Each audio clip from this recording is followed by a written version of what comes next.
Sarap magising ng ganito, guys.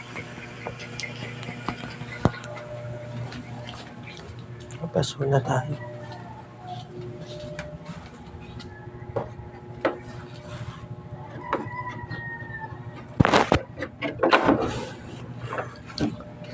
Ayan, no?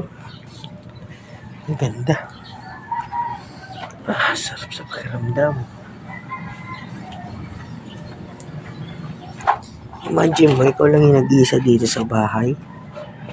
Tapos ganito, gantong katahimik, gantong ka-peaceful. Relax talaga yung utak mo. Ubo kasi ako, hindi ko alam kung anong sakit to eh.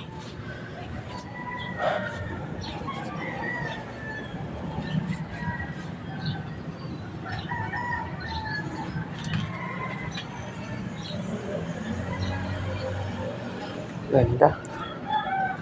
Sige, laro muna tayo guys.